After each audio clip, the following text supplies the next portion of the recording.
आदाब, आप देख रहे हैं आवाज द वॉइस और मैं हूं आपके साथ यास्मीन खान। और आज आवाज द वॉइस का इलेक्शन एक्सप्रेस आप पहुंचा है गुरेज वैली।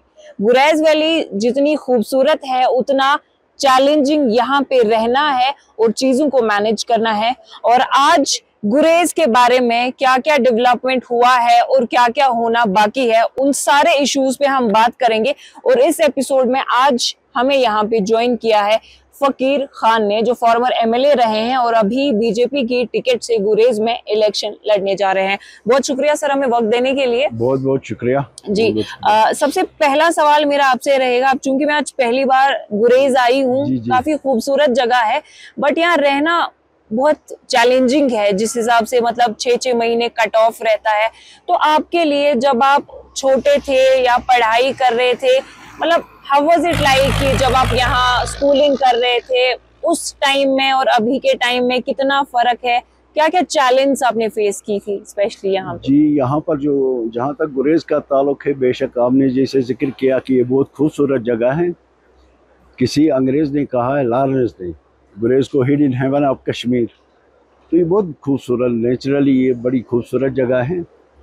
तो जो हम अपना बचपना देखते हैं, बचपन से आज तक के जो चेंजेस इसमें आ गए गुरेज में, तो उस वक़्त ऑलमोस्ट यहाँ पर ये ट्रैफिक वगैरह का कोई ख़ास बंदोबस्त नहीं था, या नेटवर्क नहीं था, या ऐसी सुविधाएं कुछ भी नहीं थी। लेकिन एक उस पीरियड और आज के पीरियड में जब हम देखते हैं तो उस वक़्त लोग बड़े हेल्दी होते थे। एक तो वो प्योर खुराक खाते थे घरों में, घरों का घी दूध वगैरह और जो भी अपना प्रोडक्ट पैदा होता था उसी पर ये गुजारा करते थे। बेशक गरीबी भी थी लेकिन बड़े हेल्दी थे। आजकल कुछ ऐसी बीमारियां मार्केट में आ गई हैं जिनका पता भी नहीं चलता है, बड़ा मुकाबला करना पड़ता है। तो अगर हम देखें तो डेवलपमेंट के हिसाब से तो काफ़ी डेवलपमेंट हो गई, लेकिन अभी भी काफ़ी नहीं है। एक जिक्र आपने जो किया है इसकी तरफ इशारा किया कि जब विंटर, हार्श विंटर होता है यहाँ का, उस पीरियड में बड़ी मुश्किलात का सामना करना पड़ता है।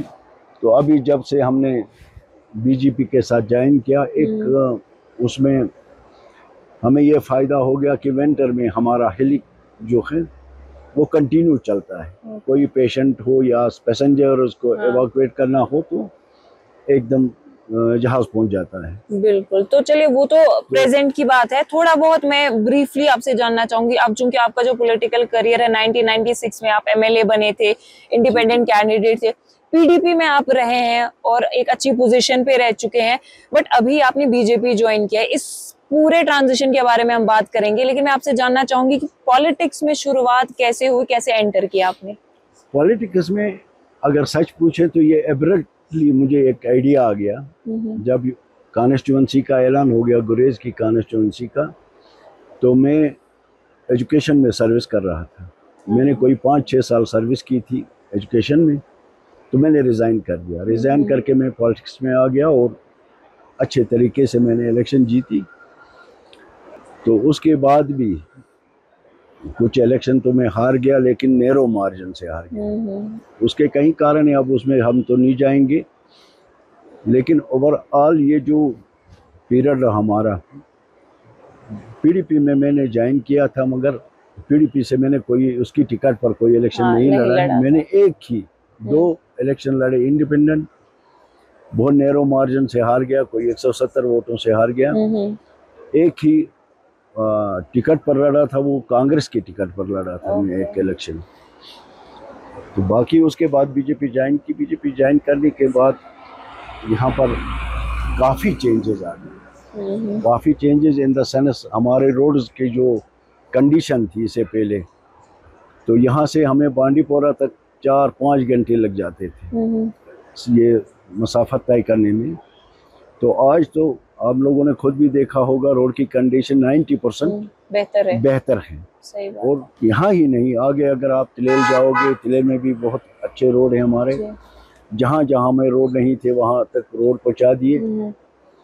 तो प्लस एक बड़ी प्रॉब्लम थी कि हम डिस्कनेक्ट थे, वर्ल्ड से डिस्कनेक्ट थे, स्टेट से, हर जगह से डिस्कनेक्ट थे। पार्टिकुलरली हमारा ये कंजलवन बख्तौर का एरिया है या हमारा तिलेल का एरिया है, ये डिस्कनेक्ट था। और इस पीरियड में हमने हर जगह टावर लगवा दिए, तिलेल में भी टावर लगवा दिए, कंजलवन बख्तौर में भी टावर लगा दिए। उसमें जियो का टावर है, एयरटेल का टावर है, BSNL के भी लग रहे हैं। अभी ये सिलसिला, ये प्रोसेस चल रहा है। तो इससे ये फ़ायदा होगा कि हमारे जो लोग तिलेल से या कंजलवन बख्तौर से यहाँ आ जाते थे गुरेज में फ़ोन करने के लिए, यहाँ भी एक ही टावर था, तो बड़ी प्रॉब्लम हो जाती थी। कहीं को ये फ़ोन लग जाते थे और कहीं बेचारे ऐसे ही वापस चले जाते थे। और अल्हम्दुलिल्लाह इस वक्त हर जगह अच्छे तरीके से टावर चल रहे हैं। उसमें बच्चों का भी फायदा होता है तालीम हासिल करने में। जी, मैं आपसे जानना चाहूंगी कि PDP छोड़कर आपने BJP क्यों ज्वाइन किया? आपको इस BJP जैसी पार्टी में क्या दिखा अपनी गुरेज के लिए जो आप बेटर कर सकते हैं इनके साथ मिलकर? BJP में मुझे एक चीज़ लगी कि विकास के मामले में BJP जो है वो बड़ी सेंसिटिव पार्टी है। और ये कोई इस पार्टी के अंदर ये भी देखा कि ये गरीबों के लिए जो काम कर रहे हैं, ये बहुत अच्छा काम चला रहे हैं। इस वक्त भी अगर आप देखेंगे कितनी स्कीमें सेंटर से जो चल रही है, उसमें गरीबों का भला ही फायदा हो जाता है। चाहे फ्री राशन हो, चाहे गैस सिलेंडर दे दिए, या सबसे बड़ी बात है जो गोल्डन कार्ड है। इस वक्त कई लोग ऐसे थे जो डॉक्टर के पास जा नहीं सकते थे क्योंकि अफोर्ड नहीं कर सकते थे वो फीस भरने के लिए। तो इस वक्त 5 लाख उनके जेब में ही होते हैं, जाकर अपना इलाज कराते हैं। तो यह सब चीज़ें मिला करके लगा कि हमारा एरिया जो है ये अनडेवलप्ड है और ये बिलो पॉवर्टी लाइन तकरीबन 80% यहाँ लोग रहते हैं। तो इस पार्टी को लेकर के हमें यहाँ फ़ायदा होगा। और उसके लिए हमने जो इतने 2-4 साल या 5 साल से देखा है, काफ़ी अच्छा हो गया। जी, अभी जब हाल ही में आपका नॉमिनेशन भरना था तो डॉक्टर दरख्शां अंद्राबी जो वक्त की चेयरपर्सन भी है, तो वो खुद यहाँ पे आपकी कैंपेनिंग में आई। तो आपको क्या लगता है कि BJP को लेके यहाँ लोगों का परसेप्शन कैसा है?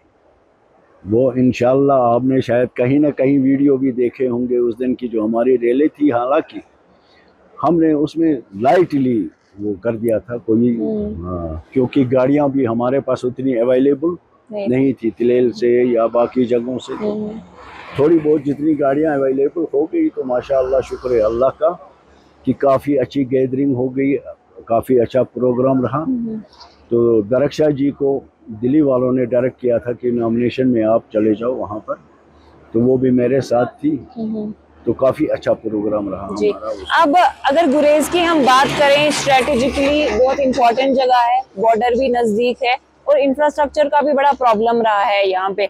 लेकिन अगर हम नेशनल कॉन्फ्रेंस की बात करें, उनके जो MLA हैं नज़ीर गुरेजी 3 बार यहाँ से जीत चुके हैं। तो यहाँ पे जो रोड है वो उनके टाइम पे आया और यहाँ पे नलकूप में पानी, वाटर सप्लाई स्कीम उनके टाइम पे आई, बिजली जो है उनके टाइम पे आई, कई सारी ऐसी चीजें जो उनने की। लेकिन उनका ये कहना है कि अभी जो BJP है, स्पेशली आर्टिकल के बाद, उनका ये कहना है कि हमने यहाँ रोड भी दिया, पानी भी दिया, बिजली भी दिया, जबकि ये वो प्रोजेक्ट है जो उन्होंने सैंक्शन कराए थे। इट्स जस्ट दैट कि फिर कोई गवर्नमेंट नहीं थी and they got that transition period की यहाँ पे काम कर सके। तो इज इट ट्रू? देखिए, वो भी गलत नहीं कह रहे हैं। उन्होंने 2002 में जब इलेक्शन जीता ना, तब ये पूरे प्रोग्राम उन्होंने तैयार करके ट्रक में लोड कर दिए थे। वो ट्रक पहुँचते पहुँचते 2024 में गुरेज पहुँच गई। ये कहने वाली बातें हैं। आप देखिए, बिजली तो पिछले साल से हमें आ गई, मिल गई यहाँ। ये नहीं होता है कोई कहे कि मैंने ये प्रपोजल दिया था, ये प्रोजेक्ट बनाए थे, फिर वहीं आज ये सब कुछ हमारे ये यूनियन मिनिस्टर आ गए थे इसके पावर के, 2 साल पहले की बात है। मैंने उनको यहाँ पकड़ा और उनसे रिक्वेस्ट की कि हमें 24 घंटे पावर दे दो, तो हो गया वो पावर का। अब नल का आप खुद देख रहे हैं, मोदी जी का ऐलान है कि हर घर में नल पहुंचना चाहे। तो इस स्कीम के तहत यहाँ पर बड़े प्रोजेक्टों पर काम चल रहा है और हर जगह घर में पानी पहुँचाने की कोशिश चल रही है। रोड से उनके टाइम पर अगर 2 किलोमीटर रोड भी कहीं ठीक नहीं हो गया, तो आज इतने रोड इतने मैग्नेमाइज होना, ये तो कहने वाली बातें हैं। बट उनके टाइम पे जैसे बांडीपुरा है, वहाँ पे 1 डिग्री कॉलेज है, यहाँ पे 2 है, स्कूल्स है, जी वो जी। सारी चीजें हैं। तो थोड़ा बहुत क्रेडिट आप एनसी को देते हैं डेवलपमेंट नहीं, का? इसमें कोई क्रेडिट नहीं मिल कुछ सकता। नहीं। पॉलिटिक्स को एक साइड छोड़ के मैं हाँ, कह रहा हूँ कि ये जो कॉलेज है हमारे गुरेज का कॉलेज जो है, जी। गुरेज का college Ghulam Nabi Azad chief minister थे, उनको मैंने लाया, अपने साथ लाया और यही दावर स्टेज पर उन्होंने ऐलान कर दिया कॉलेज का। फिर उसके बाद जब मुझे लगा कि तिलेल में भी अगर कॉलेज हो जाता है थोड़ा इजी हो जाएगा हमारे स्टूडेंट्स को, हमारी बच्चियों को तालीम हासिल करने के लिए, तो महबूबा जी थी उस वक्त चीफ मिनिस्टर, उनसे बार बार रिक्वेस्ट की कि हमें कॉलेज दे दो तिलेल के लिए। तो हमारा एक बड़ा डिप्यूटेशन था, कोई 60-70 लोग थे मेरे साथ। जो ही हम उनके ऑफिस पहुंचे तो उन्होंने पहले मुबारकबाद दे दी कि आपने कॉलेज मांगा था, आपका कॉलेज सेक्शन हो गया। तो ये मैं अल्लाह की हाजिरी में कह रहा हूँ कि इसमें नेशनल कॉन्फ्रेंस या नज़ीर गुरेजी का कोई हाथ ही नहीं है। अब कोई क्रेडिट लेने की कोशिश करे तो वो तो अलग बात है। अब यहाँ पे कनेक्टिविटी का जो मसला है अभी भी कहीं ना कहीं है, क्योंकि यहाँ पे 6 महीने जैसे मैंने बोला कट ऑफ है। ऑल्दो अब रोड्स काफी अच्छे हैं, बट देन यहाँ पे लैंडस्लाइड्स, अवलांच का खतरा रहता है। तो टनल प्रोजेक्ट जो है काफी टाइम से उस पे बात हो रही है, इवन कुछ काम भी स्टार्ट हुआ है। तो अगर यहाँ के लोग आपको मैंडेट देते हैं, अपना भरोसा आप में रखते हैं, तो उन लोगों के लिए क्या आप उनको टनल देंगे? जी हाँ, टनल मेरा एक प्रायोरिटी है, मेरी प्रायोरिटी टनल की, क्योंकि टनल बनने के बाद मुझे लग रहा है कि गुरेज थोड़ा रिलैक्स हो जाएगा। अगर टनल बनता है तो यहाँ से बांडीपुर आने जाने में दिन में 2 बार भी चक्कर लगा सकते हैं। तो इस इशू को लेकर मैं दिल्ली भी गया, उनसे बात की, और आज मैनिफेस्टो में भी ये टनल का आ गया, साधना टनल और राजधानी टनल, ये दोनों आ गए। तो मैं एक्सपेक्ट करता हूँ कि बीजेपी जो काम करना चाहती है, हाँ करती है, तो वो करके दिखाते हैं। तो टनल तो किसी भी हालत में ले लेंगे और गुरेज के लिए टनल हो जाएगा। जी, टनल के बगैर गुरेज के लोगों के लिए आपके बकेट लिस्ट में उनको देने के लिए क्या क्या है? किस चीज के लिए? कि लोगों को डेवलपमेंटल पर्सपेक्टिव से अगर आपको मैंडेट मिल जाए, उनको क्या क्या प्रोवाइड कराएंगे? डेवलपमेंट का तो अभी अगर आपने खुद भी देखा होगा, यहाँ पर अगर देखें हम तो अभी बहुत काफ़ी पीछे हैं डेवलपमेंट के हिसाब से। तो प्रायोरिटी पे मैं चाहता हूँ कि एक हमारा हेल्थ सेक्टर, एजुकेशन, ऐसी चीज़ें डेवलप हों, यानी उसमें जितनी भी ज़रूरियात है, कहीं पर कोई डिफिशेंसी है उसको पूरा करने की कोशिश करेंगे। कोशिश नहीं बल्कि करके दिखाएंगे। यहाँ पर हमें छोटे छोटे ऑपरेशन के लिए भी पेशेंट को रेफर करना पड़ता है बांडीपुरा से लेने के, कहीं लोग इसको अफोर्ड भी नहीं कर सकते हैं। तो यहाँ पर एक ब्लड बैंक खोलेंगे, उसमें डॉक्टरों की जो भी रिक्वायरमेंट थी वो पूरी कर देंगे, ताकि हमारे ऑपरेशंस वगैरह छोटे छोटे जितने भी क्रिटिकल ऑपरेशंस को छोड़ के बाकी सब यहीं पर कर देंगे। प्लस यहाँ पर एक रोज़गार जनरेट करने का मेरा माइंड कर रहा है। उसमें हमें कहीं खूबसूरत जगह हैं, हाइट उतनी ज़्यादा नहीं, गंडोलास वगैरह लगाने के लिए, एक वो मेरे जहन में है।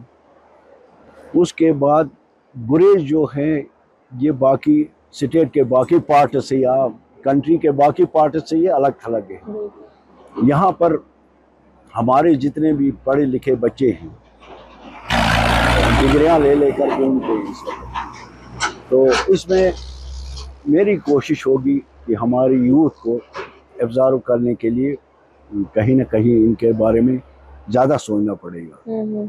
तो उम्मीद करता हूँ मैं इंशाल्लाह अल्लाह के फजल करम से ये करके दिखाएंगे, क्योंकि पहले भी मैंने अपने पीरियड में या हारने के बाद भी यहाँ काफ़ी कुछ भर्तियाँ वगैरह करवा दी।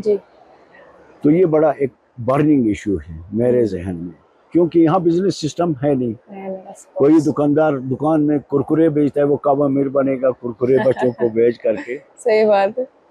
तो ये चीज़ें जहन में इंशाल्लाह है, उम्मीद है अल्लाह से कि हम इसमें कामयाब हो जाएंगे। जी, तो जैसे गुरेज लाइक आई सेड बिफोर कि 6 महीने कट ऑफ रहता है, बर्फ बहुत ज्यादा होती है, तो इट्स लाइक टेक्निकली कि यहाँ के जो लोग हैं अगर वो मजदूरी भी करते हैं तो मैक्सिमम 4 से 5 महीना करते हैं या 6 महीना रखते हैं। तो 6 महीने वाला जो पीरियड है वो घरों में बैठ के वही खाना है उनको जो उन्हें कमाया है। तो ऑफ कोर्स मतलब ऐसा क्या जनरेट हो सकता है कि विंटर में भी लोग जो है सही से रह पाए यहाँ पे? इसमें 2 चीज़ें मेरे दिमाग में हैं।